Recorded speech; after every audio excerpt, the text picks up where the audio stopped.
Here's something pretty. This is Amanda Gorman's children's book. Oh, that's nice. That is pretty. I The like back, it. it says, I can hear change humming in its loudest, proudest song. I don't fear change coming, and so I sing along. Oh, I Change like thing. it. It's lovely. I like that. That's good. That book was at the top of the bestseller list for a lot of weeks. Oh, man. Yeah, That's it. Amory didn't buy it at Costco, but now Costco is carrying it, I noticed. Oh, wow. Interesting. It's at Costco. That's amazing. Yeah, she's got the golden ticket for sure, and she's doing everything right so far. Yeah. Yeah. So far, that's got to be, the whole world's looking at you, right? Oh man, I hope she's So got good may she people make around good her. use of that. Yes, the world is looking at her, so may she make good use of it, and I think she Yeah. will. I hope so. Yeah, I think we need heroes right now. I And sure do. heroines. Yeah. Yes. Yeah. I posted something in chat in case you want to take a look. Oh, I I said- read it. Go ahead and read it in case Ron didn't find it. It says, Thank you. I got a request. This was while we were talking. I Mhm. got a request for a cookie recipe from my daughter-in-law. So I wrote back, yes, but later, poetry club now. She wrote, an affair I would not interrupt for fear I would be labeled inexcusably corrupt. And I replied, rhyming that fear establishes you as very dear. Her rhyme was better than Oh. mine, but isn't that great? We're encouraging poetry. Yeah, you were on the spot. You had to come up with something, you know. Being Yeah. created as we speak. That's amazing. Mhm. Well done. Yes, bravo. I'll tell her that. She'll be pleased. Both of you, yeah. We had a pretty good discussion of digging and follower. If I'm going to choose, I would look next at Midterm Break, which is in the couple of books I've looked at about Heaney, it's discussed with those other poems. And well, why don't I read it and then we'll talk Sure. about it. Midterm Break.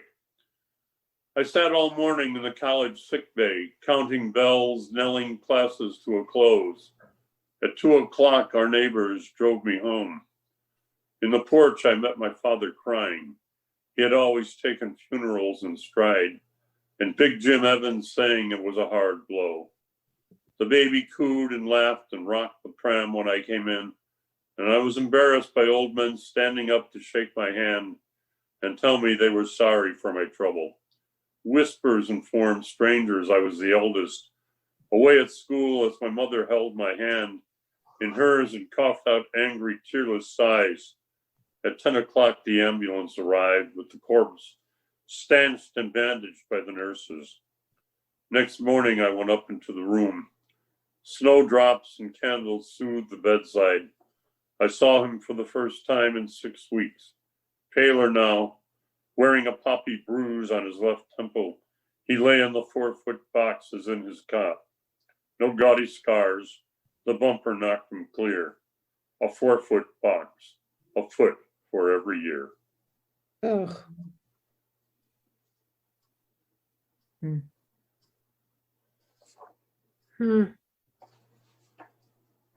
Foot for every year. Mm. Very stark. Well, what I thought was interesting is he tells us this story, but he doesn't really ever tell us what his own emotions or impact was on him. He talks about everybody around him, and he gives us that last line, but doesn't talk about his own feelings. Well, yeah, he doesn't describe what his feelings were then, and it's very hard to decipher his feelings now as he looks back. Mm-hmm. It's such a strange title, Midterm Break. Yeah, Mhm. I thought that too. I was wondering why he chose that, because it's it's like a dateline in a newspaper article. And the poem and the incident is anything but that.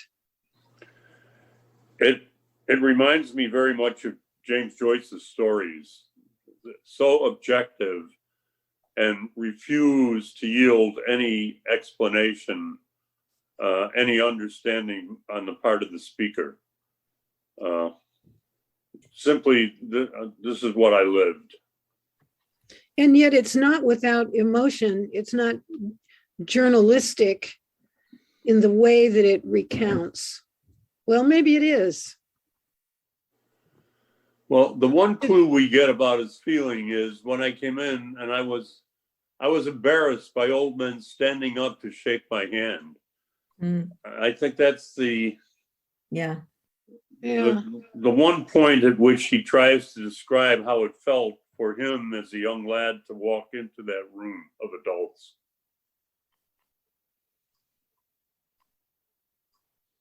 Still doesn't tell us how he felt about the occurrence, though.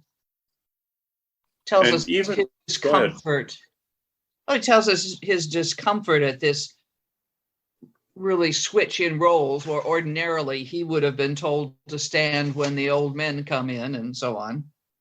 But I don't know if that lets us know what he thinks about the death of his brother. Is it a he? Yeah, his brother. Yeah. One of the books I read made something of that second stanza where he says, "In the porch, I met my father crying. He had always taken funerals in stride." As like the other poems we looked at, his attempt to come to grips with the man his father was, Mhm. and Mhm. the way life changed his father. There's a suggestion, and maybe it's more than that, that he can't look to his father here. That is, his father's not going to be the one to help him through this or manage it all. He's outside on the porch. He's not inside the home. He can't. Am I supposed to know who Big Jim Evans is? The No. father, I thought. No, Right. he's a neighbor. Yeah. Oh, yeah, it's a neighbor. And yeah, I see that. It wouldn't be the father. Just somebody he recognizes and can identify. The others seem more like strangers. Can I ask But we don't know. what seems like an inconsequential question in the midst of the feeling of this poem? Why the preposition in the porch? Aren't people you're either at the porch? I would think you'd be on a porch, but in the porch? Is it covered? A covered porch, maybe? Yeah, I would guess closed I in. just don't get the word in. Yeah, maybe covered or a closed in porch, maybe screened. Maybe it's screened. Hmm. Yeah, I think the word in suggests some kind of enclosure. You know, I It's don't distracting to me.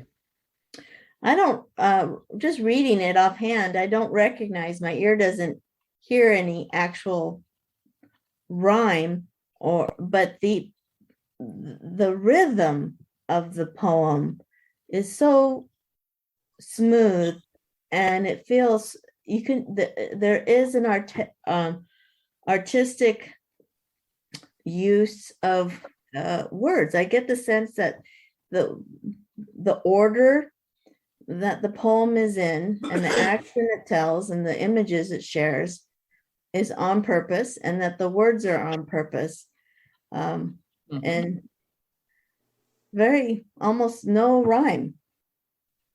His other poems have very quiet rhyme, a lot of approximate rhyme. The only rhyme here that I see is the last two lines where we get almost a coda effect with the rhyme. I like that phrase, Clearing. you said, Ron, quiet Clearing. rhyme. Why did he sit all morning in the college sick bay? Somebody came and got him out of class and told him that his brother had died, so he's just sitting in the sick bay waiting for somebody to come pick him up. That was my interpretation of it. I just wondered why it would be the sick bay, or maybe I don't know what a sick bay is. Yeah, I didn't know what well, it was. it could be the dean's office or something like that. Yeah. They'd have to be in the sick bay. Well, it's where they would have put him if they thought he needed to recuperate. What's Yeah, that he might have been in an emotional state, as most people would be. He I said thought that the all phrase poppy bruise was so interesting. A poppy bruise on his left temple. Mhm. Interesting word choice. Very nice. It's almost too nice for a flower reference to a corpse is very poignant. Mm. And so personal. He lay in the 4-foot box as in his cot. Oh, that's chilling. I think I misread this or misheard this the first time. I was confused about two things. First of all, it says he'd been away at school, which sounds like a boarding school, but yet between 2:00 and not long after, he's driven home. So I couldn't figure out if he really was at a boarding school or not. Then I thought, well, perhaps he is at a boarding school because he hadn't seen his brother for 6 weeks. But then I thought, oh, does this mean the brother had been in the hospital for 6 weeks? I don't know who's been where. I think he's been in a boarding school and he's been there for 6 weeks. And that's why he hadn't seen his brother in that interval. And the boarding school could still be in the town. That's not very likely. I guess Well, it is. the first line says college sick bay, so I'm not sure how'd you get boarding school in that?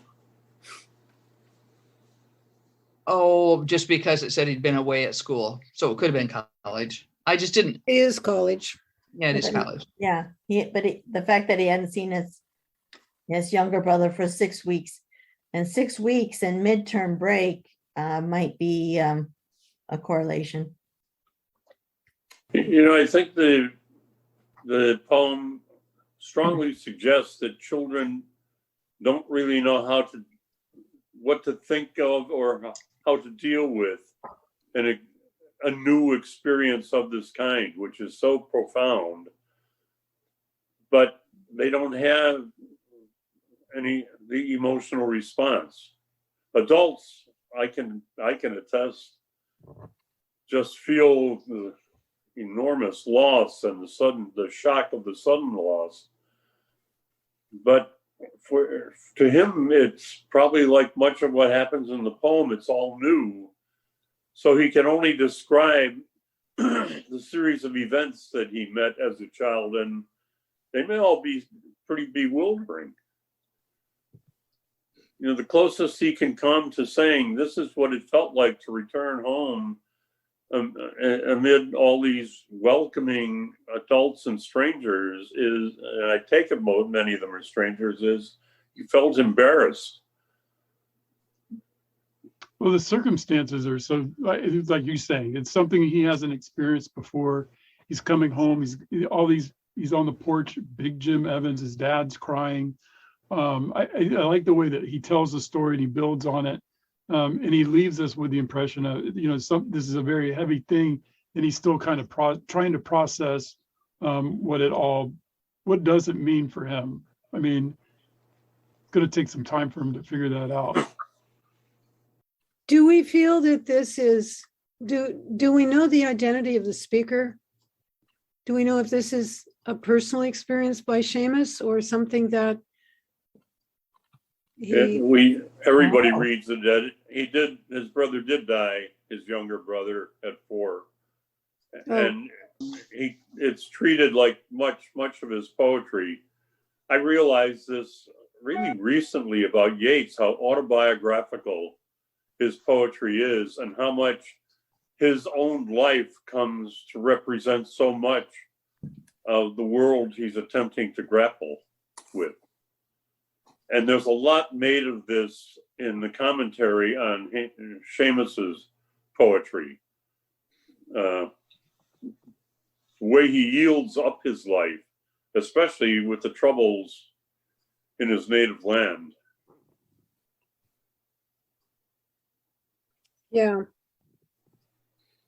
But you're right, though, Linda. I mean, if somebody didn't know the history, you're not really sure who it is. Well, I sort of assumed that it was Seamus, but I would be I disappointed if it wasn't weren't. certain. We It know would it's feel- the It well, would we feel know it's the older brother of the one who died. We know that.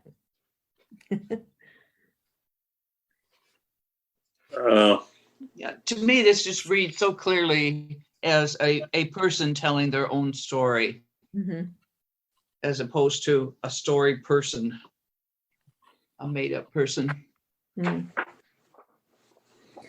It's a with the collection you sent us, though, Ron. I think it's the one that is the most different. It has those quiet rhymes that he shares. The other ones have a real definite alliteration and rhyme laced throughout. You keep doing this to me. What in the world is a quiet rhyme? Oh, Ron? Don't take it personally, Amory, because I knew you were going to say Ron at the end of that. You keep, I swear, you've got a term that says I can put any two words together and say that it was a quasi rhyme or a wannabe rhyme or. Look at follower. okay. Look Let's at look what? at follower. Furrow, tongue, wing sock, breaking pluck, round eye, round lee, wake sod, back clod. So you, I had to read that poem a couple times before I knew that I was reading rhyme. Falling today, stumbling away. You know, obviously, some of the rhymes are slant, but I think even in the other poems we're going to look at, Villanelle, yard on one part, of course it is a Villanelle, so you got the rhyme scheme. But even the anniversary poem, then we'll have looked at them all in terms of quiet rhyme. I'm going to say a quiet rhyme can be something like in Midterm Break, where they say, "My mother held my hand." Is it a hard rhyme? No, but it has similar. My mother, two M's together, and then held my hand with two H's. I don't think that's rhyme. It's not a rhyme. It's a quiet rhyme. It's a pattern of sounds and tones. I'll give you that. And I think it's fascinating to look at the internal things. I just don't get why we have to call everything rhyme. Because there's 1,000 different kinds of rhymes. Thousands. Because a rhyme needs its time during poetry club.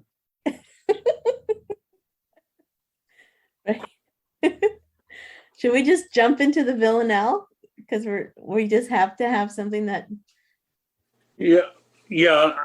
Before we set this down, I think we'll come back to Amory's question. But I have to say, the more I read this poem, the more I admired it. And this is not something we talked about, but we can come back and talk about it more again when we look at a number of his poems. The first two poems are on a first blush narratives about his father, Digging and Follower, but it's really narration is not the point of the poem is not to tell the story. It's just he's sitting in his room in Digging and tells us of how he hears his father.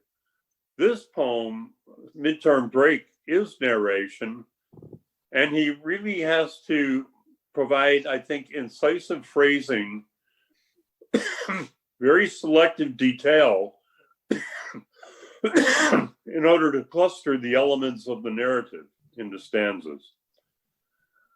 I think it is really narrative as an art in telling this story.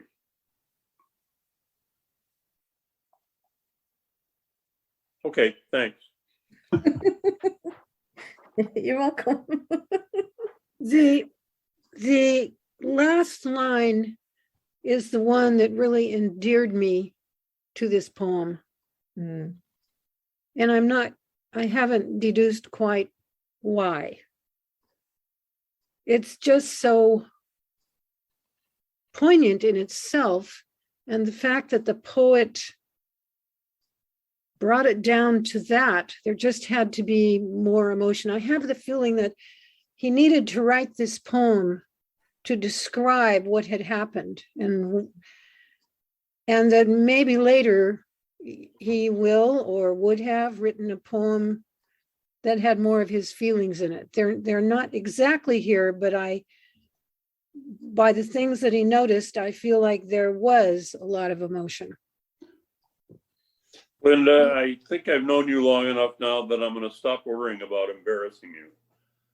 What in the years to come, when I think back on these meetings we've had, I will remember what you just said, well above many other exchanges.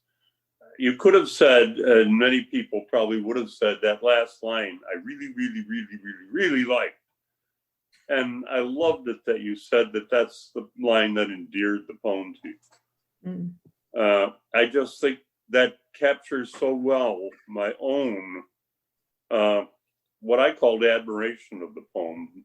But that's the line that draws us all the way in. Thank you. And it makes me want to read it again and again. And I'm grateful that it was selected. And in fact, it could be a way of dealing with emotional events that happen to us that we don't quite know how to do it. I was thinking about when I was in college and a family member died, and I didn't know really how to deal with it. And I couldn't have written a poem like this, but that might have been the way I observed what was happening. Thanks for including it. Okay, we're going to look at Villanelle, or Yeah. someone else want to read this one? Okay, I'll read it. It's so hard to talk you into things, Ron, especially reading. Well, you know, I love the language of his poems and how unique an attempt each one is. Mm. So we know that Seamus Heaney taught at Harvard and served in a poetry chair there in the 1990s. And we come back to the title, Villanelle for an Anniversary. A spirit moved. John Harvard walked the yard. The atom lay on split, the west on one. The book stood open and the gates unbarred. The gnat dreamt on like moon dust. Nothing stirred. The future was a verb in hibernation. A spirit moved. John Harvard walked the yard. Before the classic style, before the clapboard, all through the small hours on an origin, the book stood open and the gates unbarred. Night passage of a migratory bird, wing flap, gown flap, like a homing pigeon, a spirit moved. John Harvard walked the yard. Was that his soul? Look, sped to its reward by grace or works, a shooting star, an omen? The book stood open and the gates unbarred. Begin again where frosts and tests were hard. Find yourself or founder. Here, imagine, a spirit moved. John Harvard walked the yard. The books stand open and the gates unbarred. I see why Kathy returns again and again to the Villanelle. It's so difficult to do, and yet when it's successful, that Oh, God. repetition of lines is beyond moving.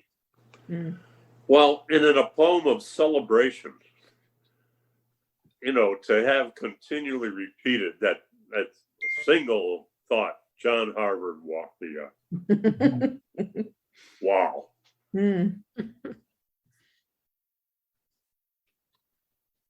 Do you happen to know when this was written? Was it a particular, like the 100th anniversary of Harvard or something? It sounds like a piece that would have been read at some fine ceremony. Well, 1646 kind of sticks in my mind as the founding of Harvard, but I'm not absolutely sure about that. That's probably something I learned 60 some years ago. But I might be remembering. But we know he was what? It's 500 years later, or 300 years later, 350. So it might have been 1996. It's all speculation on my part. I just looked it up. Damn. It's in the chat. 1986. Oh. Harvard's 375th anniversary. Reprised his 1986 Villanelle for an anniversary, composed for the university's 350th anniversary. Okay, thank you. Oh. There we are. I was going to apologize for getting the founding date wrong, and now I don't have to. Google. But there's got to be ghosts there. Gosh, that's an old place. That's an old building. It's an old place. Villanelle gives it that extra edge of spookiness. Spookiness? Oh yeah, this is spooky. It's a spooky poem. To me, it's spooky. And Ron read it so well. I got the shivers. It's a ghost story to me. It's a ghost poem. I'll be careful about reading it again. I gotta sleep with the light on now. Thanks, Ron. My brother got his master's degree from Boston University, but married housing was in Cambridge. And from his living room window I forget how high up they were, you could see Harvard Yard. And I remember how it felt when I was standing there just looking down at Harvard Yard, and all of a sudden a man came scurrying through Harvard with his gown on, and it was just kind of flapping in the wind like all the images that you get. Yeah, there's ghosts there. My own appreciation for Seamus Heaney has just broadened. I mean, I feel like I've not just learned so much, but reading and rereading the poems, this is what's supposed to happen when you reread a poem. Just the quality of his poetry, the technique. Isn't it a beautiful image when a school is about to begin, when John Harvard was first walking that yard, the book stood open and the gates unbarred. That's about as inviting. Here's the learning, and there's no gate. I think those two images are glorious. And then the shift in tense at the end. Mm-hmm. The books stand open and the gates unbarred. It remains. It continues. And Oh, yeah. Frost and Tess were hard. I love the combination of those two disparate things, both very hard. Yeah. That line, the future was a verb in hibernation. Oh, Yes. man. Oh, Oh, my yes. God. Oh, geez. To describe potential. Yeah. So good. And all the layers of interpretation for that simple phrase that opens it, a spirit moved. Mm. Was it just something in the dynamics of the universe, of the Mhm. world? Was it his coming awaken? John Harvard? Was there something in the nature of the time? A spirit moved. I don't want to take anything away from this piece, and I think it's beautiful. It's my second favorite of his. But there's something, I love that line. The books stood open, the gates unbarred. The last line, though, the books stand open, the gates unbarred, doesn't have quite the promise to me as the opening, because this school has become very difficult to get into and very expensive to attend. The first sounds like, here is this treasure open to anyone. And I think the reality of Harvard is not that. Yeah. Well, I think it's dedicated to learning being unbridled and the world being open through learning. But well, it's not like the community college. They're not just going to let you in because you want to come. yeah, those community colleges, they let anybody in. Well, you know that Dartmouth College was founded for educating Native Americans. And I believe, I recall that the first Native American graduate was around 1970. After several hundred years, finally, a Native American actually matriculated through Dartmouth College. Wow. Jeez. Wow. I know Linda's going to check me on this, and I'll be eager to hear what she learns. Not tonight. I'm going Okay, to take that as fact. but that is largely factual. That's Let's take it daunting, later. though, if that's your That's mission. just not tonight. That's All right, a- I But I have think an it's idea. another measure of what you're talking about, Amory. Mhm. You know why they were founded. Harvard and Yale were founded because the Puritans wanted a fine ministry. And they Mhm. were founded to educate their Mhm. ministry.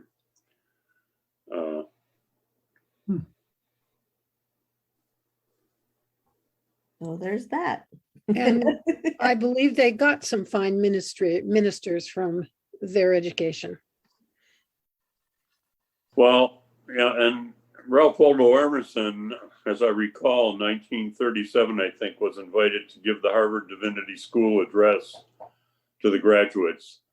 And he gave him his version of religion, and they didn't invite him back for 30 years. Sometime read Emerson's Harvard Divinity School address and think of the austerity of the people listening on, especially on the podium.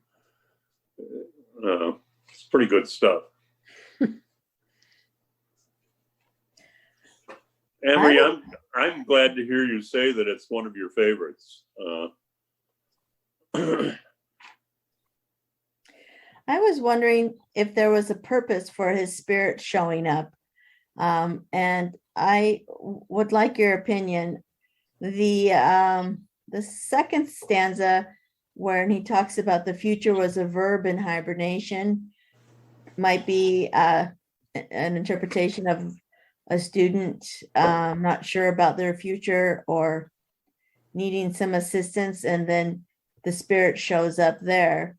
And then on the fourth stanza, the night passage of migratory bird could be symbolic of somebody trying to map out their life and needing some assistance. And there's the spirit is moving in that instance as well. And I was wondering if anyone else felt the same, if he's a helpful spirit there to guide people. I didn't read any of it as being as individualized as that. I read it as more higher level, the collective, the school, not an individual. And the future was a verb in hibernation. Just sounds like the world's just waiting for Harvard. Harvard is going to be it. It's just been waiting. Yeah, Shannon, that night passage of a migratory bird, I looked at that. I looked at this poem a lot of times and tried to figure out how much I could pin down any of it. There's an echo or a shadow, perhaps, of the spirit moving in that migratory bird. Wing flap, gown flap, like a homing pigeon. And I think that phrase brings it back to something really comfortable and reinforcing for us. A spirit moved. John Harvard walked the yard. Was that his soul? Look, sped to its reward. And that may be actually pointing specifically at that passage of a migratory bird and whatever that movement was. But by grace or works, we've talked about this some before, but the great question in Calvinism was the degree to which, when Adam and Eve ate of the fruit, it was no longer possible, according to the Calvinists and many other Christian denominations, it's no longer possible for man to earn his way into heaven, or woman. And what they depended upon was the doctrine of grace, that only God in his grace could save us. But much of Puritan culture, and even the educating of the clergy, has to do with this dichotomy between grace and works. The Puritans, on the one hand, more ardently than anyone, claim that we cannot know the mind of God. We can't even know our own destiny. And yet, they were all kept journals and were virtually required to record their spiritual journey in order to indicate that they were improving and moving toward grace. Wow. And so that question, was it by grace or works? He doesn't attempt to answer it. Maybe it's both.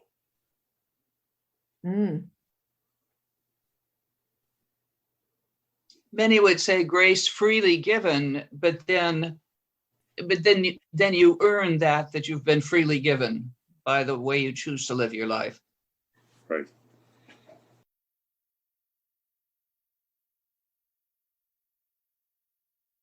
So let's move to Amory's poem.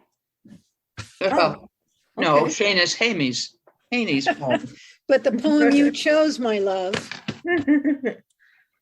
Yeah, Seamus is, I'm sure, happy to have it added.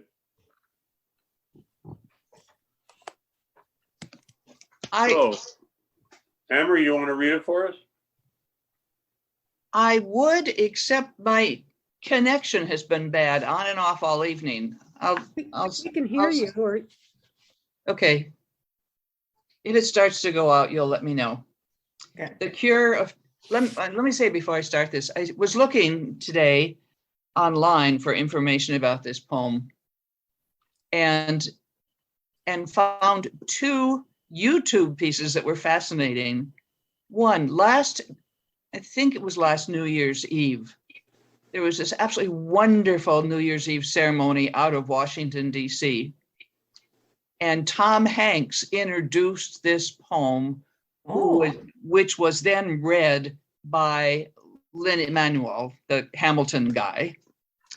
And Joe Biden used this poem for one of his Vote Biden ads. And it has him reading it beautifully with photographs that are just wonderful around all of these images. So this has been politically used a good deal. Okay. No, The Cure of Troy. Human beings suffer. They torture one another. They get hurt and get hard. No poem or play or song can rightfully right a wrong inflicted and endured. The innocent in jails beat on their bars together. A hunger striker's father stands in the graveyard dumb. The police widow in veils faints at the funeral home. History says, don't hope on this side of the grave. But then, once in a lifetime, the longed for tidal wave of justice can rise up and hope and history rhyme. So hope for a great sea change on that far side of revenge. Believe that a further shore is reachable from here. Believe in miracles and cures and healing wells. Call miracles self-healing, the utter self-revealing double take of feeling. If there's a fire on the mountain or lightning and storm and a God speaks from the sky, that means someone is hearing the outcry and the birth cry of new life at its term. It means once in a lifetime that justice can rise up and hope and history rhyme. Nice. Ooh. That is beautiful. I think that's a stunning thing. Now, what I can't figure out yet is that one of the professional things that that Seamus Heaney has done is to do a modern versions of Sophocles' play, and I can't pronounce it, Philoctetes, Politices, which was an ancient telling, a take on the Trojan War. And Heaney turned that into verse. It was published in 1991. And I think that this piece is part of that longer work he rewrote, called The Cure of Troy. But I think some of those images are just stunning. So hope for a great sea change on the far side of revenge. Means once in a lifetime that justice can rise up and hope and history rhyme. One of the things that I really liked about the poem, it's very different from the other poems that we've read. Very, very, very. Heaney is actually optimistically philosophizing, but it never becomes bombast. It's not just words and thoughts without substance.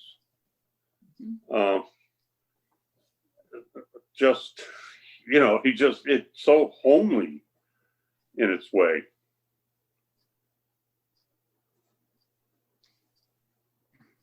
These sweeping comments about human history, and yet, it's all real life. Mhm. Well, certainly those first lines are true. Human beings suffer, they torture one another, they get hurt, and they get hard.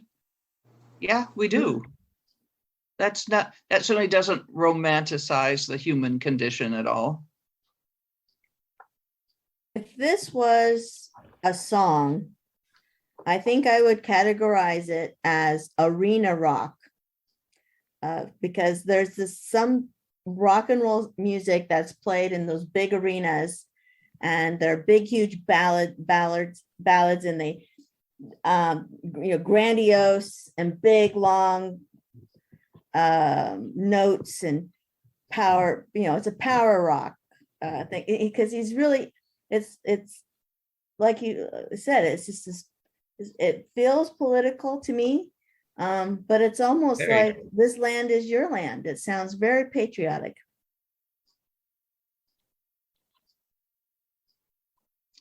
I encourage you, if you've got a moment sometime, to look up Joe Biden and this cure of Troy. It's beautiful, beautiful what he does and how they match the words with photographs. Wow. What a surprise. Yeah.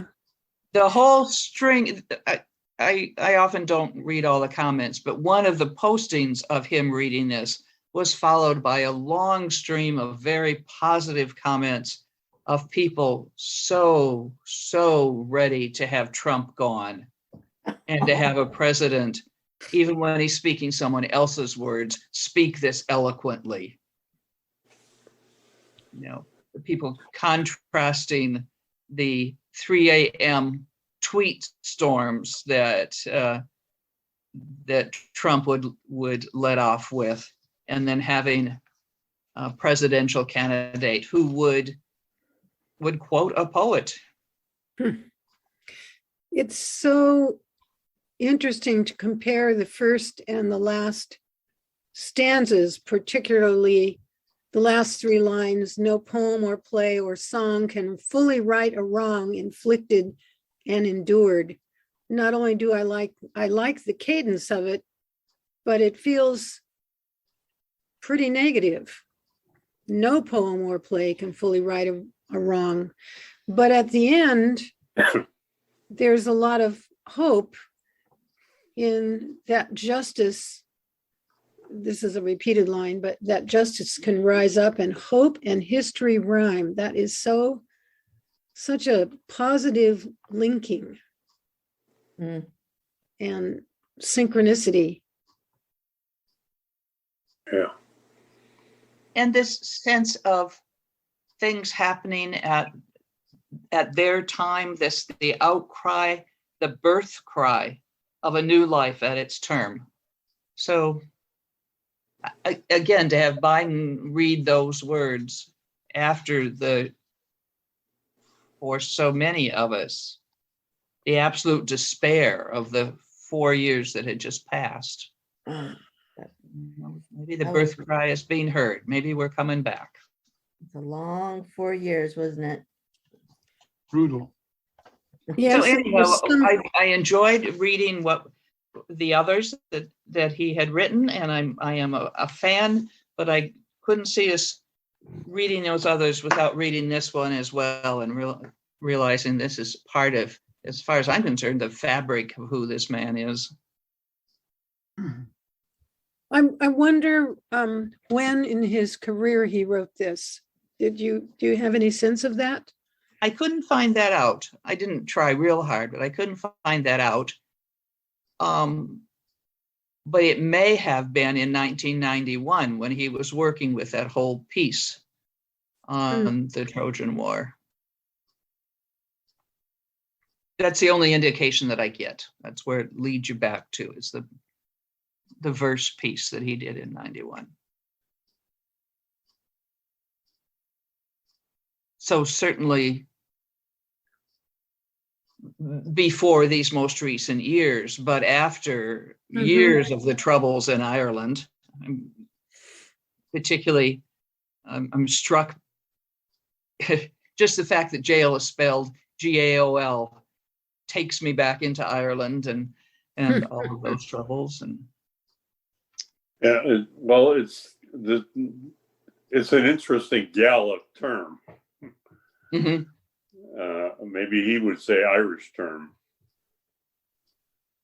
I think he would. The times that we've been in Ireland, I didn't hear anyone talk about speaking Gaelic. They talked about speaking Irish. Right. Surprised me, the poem has these compelling, sweeping passages. History says, don't hope on this side of the grave. But then, once in a lifetime, the longed-for tidal wave of justice can rise up. But earlier on, you get No poem or play or song can fully right a wrong inflicted. The innocent and gals beat on their bars together for an image of futility and communal futility. Wow. That so captures it for me. And a hunger striker's father stands in the graveyard dumb. That's even stronger just that it's so powerful. Yeah. Yeah. It's stronger that it's the father that focuses on there, because he doesn't have the hunger striker, at least has the passion for the cause. The dad just has a dead son. Mhm. Yeah. And he may or may not have supported the cause, but what he's got is a dead son, not a cause. Yeah, and it's the people who have to live with the suffering and the results of the violence. Mhm. The police widow in veils faints at the funeral home. The innocent that are jailed. You know, one of the things throughout all of these poems, and we just saw examples of it, Old English poetry relies not on rhyme, but on alliteration to organize the lines. And his lines are very alliterative, quiet ones. I'm not so quiet, but Well, I guess I'm looking for more words than rhyme that describe other ways of sound and how sound is used in poetry. I'm always impressed with Betty's work, because she talks about that all the time. She'll talk about balancing out the numbers of times when she's using words where you get the sound, which doesn't always create a sound and sense. We Yeah, have a book about that. you have a book about that. Somebody wrote a Or if book things about get that. sibilant, if you have lots of S's, are you using that appropriately, or do you just have repetition that is of no purpose? But well, I guess I'll just have to check your textbook. You're gonna have to take Ron's class. One of the things, though, I tried and it didn't go. You know, if we had time, it'd be wonderful to track this in his poetry. But one of the things that I think is very characteristic of Yeats and Frost is that they will take what seem like trite phrases and reinvest them. So on this side of the grave, but then once in a lifetime, the longed for tidal wave of justice can rise up. Those are some time-worn phrases. And he really, I'll say the word again, reinvests them. Yeah, I couldn't begin to define what the difference is, but there's a difference between hearing a cliche and being tired of it, with, for me, hearing some of the phrases, particularly from the Old Testament, used and think there's the glory of that again. There's strength in that. You know? I read something once about this that said, in effect, that the reason that a phrase becomes trite is because it had so much appeal to begin with. Mm-hmm. And I feel like he rediscovers the life in the language. Maybe uses it in a new way, but really uses it in a really poignant way.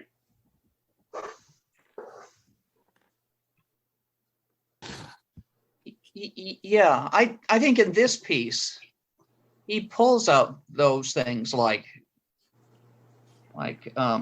don't hope on this side of the grave. It's almost like he's saying, but let me tell you this, the other side of that is every once in a while you can hope. Not often, but every once in a while you can. Well, imagine one of us writing a poem that tries to make good use of the phrase, believe in miracles. But there it is. Believe that on the far side of revenge, believe that a further shore is reachable from here. Believe in miracles.